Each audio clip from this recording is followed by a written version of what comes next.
Assalamualaikum warahmatullahi wabarakatuh.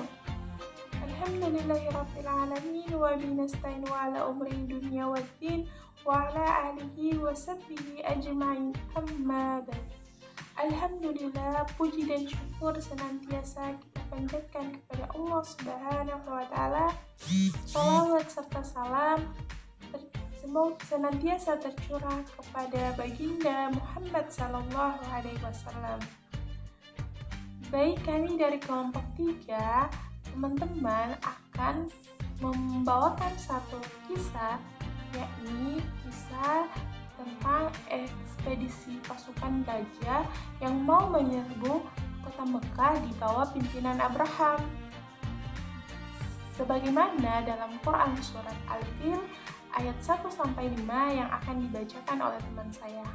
أعوذ بالله من الشيطان الرجيم بسم الله الرحمن الرحيم ألم تر كيف فعل ربك بأصحاب الفيل ألم يجعل كيدهم في ضليل وأرسل عليهم طيرا أبابيل ترميهم بحجارة من سجيل فجعلهم كعصف مأكول صدق الله العظيم. Yang artinya, tidakkah engkau Muhammad perhatikan bagaimana Tuhanmu bertindak terhadap pasukan gajah? Bukankah dia telah menjadikan tipu daya mereka itu sia-sia? Dan dia mengirimkan kepada mereka burung-burung yang berbondong-bondong, yang melempari mereka dengan batu dari tanah liat yang dibakar, sehingga mereka dijadikannya seperti daun-daun yang dimakan ulat. Quran Surah Al-Fil ayat 1-5. Assalamualaikum warahmatullahi wabarakatuh. Surat ini mengingatkan nikmat Allah kepada Quraisy. Allah membangun Ka'bah di mana mereka selamat dari pasukan Abraha. Pasukan itu berambisi untuk menghancurkan bangunan yang mulia itu. Abraha, penguasa Yaman yang membangun gereja yang tinggi dan menjulang sehingga orang yang mendongakkan kepalanya hampir terjatuh. Abraha kemudian memerintahkan kepada bawahannya untuk memalingkan kepada orang-orang semua yang pergi ke Mekah. Ia ingin mereka tidak lagi mengunjungi Ka'bah, tapi beralih mengunjungi gereja Al-Qulais. Rencana itu terdengar oleh orang-orang Arab. Salah seorang suku Kinana yang tersinggung, kemudian menyelinap masuk ke dalam gereja itu dan meletakkan kotoran air besar di sana. Yaman gempar infrastruktur yang menelan biaya besar, dilecehkan dan dipecundangi. Mendapat informasi bahwa pelakunya adalah seorang simpatisan Ka'bah, Abraha menginstruksikan bawahannya untuk bersiap-siap. Kita hancurkan Ka'bah, kita ratakan dengan tanah. Itu yang diucapkan Abraha. Di mana dalam surat Al-Fil ayat 1 yang artinya, apakah kamu tidak memperhatikan bagaimana Tuhanmu telah bertindak terhadap tentara bergajah? Said Wahba Az-Zuhaili menjelaskan ayat ini adalah bentuk istifham atau kalimat tanya yang bertujuan untuk takrir atau penetapan dan takjib atau heran. Allah berfirman kepada Nabi Muhammad, apakah engkau tidak memperhatikan bagaimana Tuhanmu telah bertindak terhadap tentara bergajah? Namun ayat ini juga ditujukan kepada setiap orang, termasuk orang-orang Quraisy, karena mereka selamat dari pasukan Abraha atas pertolongan Allah ini. Abraham membawa pasukan yang sangat banyak, disertai sejumlah pasukan yang mengendarai gajah. Abraham naik gajah yang paling besar sekaligus memimpin gajah-gajah lainnya. Beberapa pihak berusaha menghentikan Abraha, namun perlawanan mereka seperti tak berarti. Di Qassam, Nufail al-Qasami dan sukunya juga berusaha menghadang Abraha. Namun kekuatan mereka sangat tidak berimbang, dan dalam waktu singkat pasukan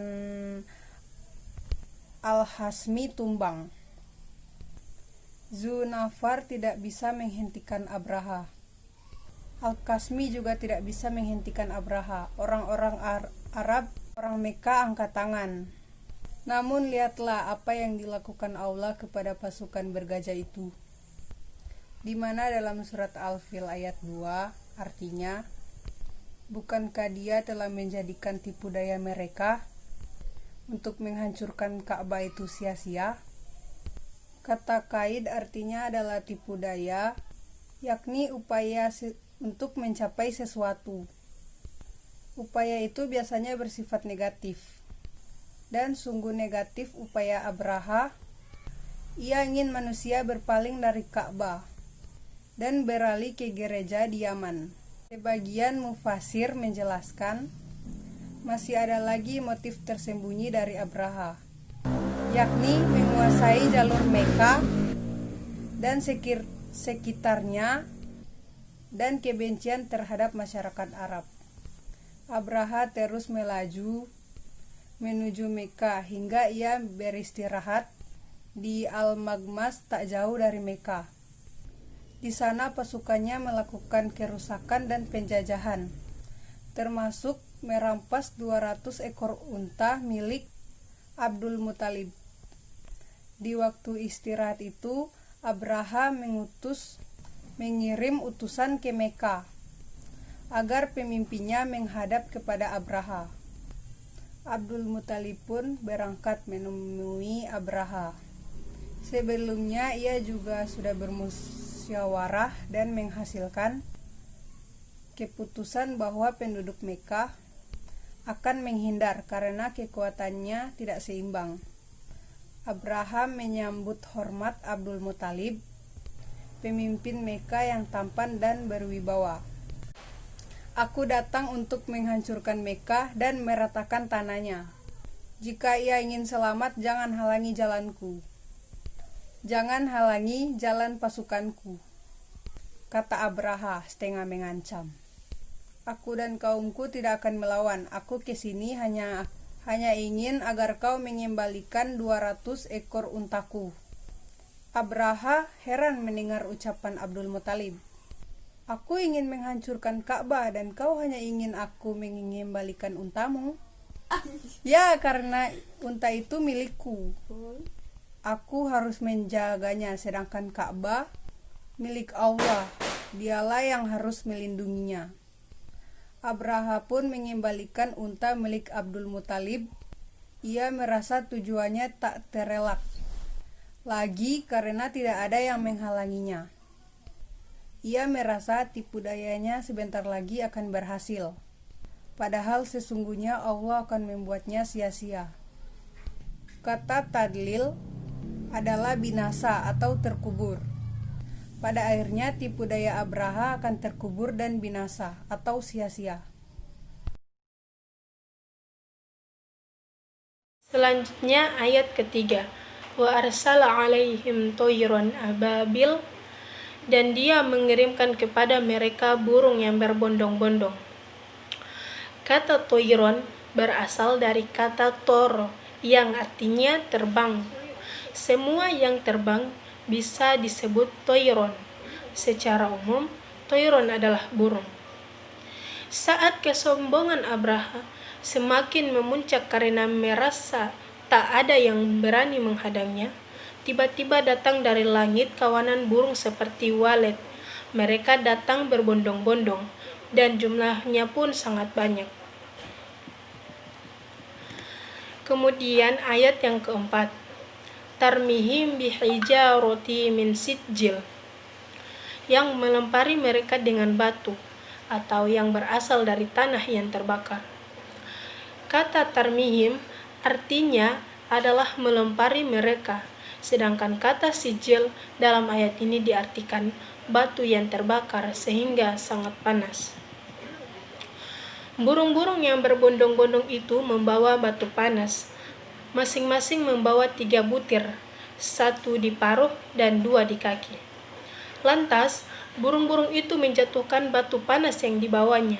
Ada yang terkena kepalanya dan ada yang terkena badannya. Mereka pun kocar-kacir dan lari tunggang langgang. Yaitu ayat yang terakhir. Faja'alahum ka'asfim ma'kul. Lalu dia menjadikan mereka seperti daun-daun yang dimakan ulat. Kata asof artinya adalah daun, sedangkan kata ma'kul berasal dari kata akala yang berarti makan, sehingga ma'kul berarti yang dimakan. Siapa yang terkena batu itu pasti binasa, laksana daun yang dimakan ulat. Ibnu Katsir menuliskan, siapa yang terkena kepalanya tembus sampai bagian bawah badannya, mereka yang masih selamat lari tunggang langgang, termasuk Abraha. Ia tak langsung mati, ia terluka, lalu lukanya makin parah, sehingga akhirnya tewas dalam kondisi hina.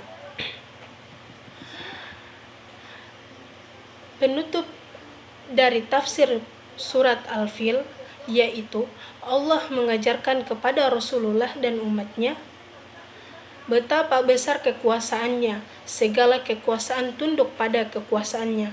Maka siapa yang dilindunginya, tidak ada yang mampu mencelakainya. Sebaliknya, siapa yang dihancurkan Allah, tidak ada yang mampu melindunginya.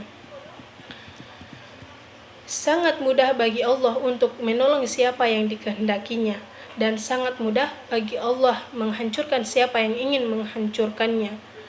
Juga sangat mudah bagi Allah menghadirkan cara dan jalan kehancuran musuh-musuhnya. Surat ini juga menunjukkan bahwa yang dijelaskan Sayyid Qutb dan tafsir fi Jilalil Quran, Allah tidak ingin menyerahkan pemeliharaan rumah sucinya itu kepada kaum musyrikin, meskipun mereka membangga-banggakan, melindungi dan memeliharanya. Allah langsung yang melindunginya dengan pertolongan yang sangat dahsyat dan menakjubkan. Sekian, wassalamualaikum warahmatullahi wabarakatuh.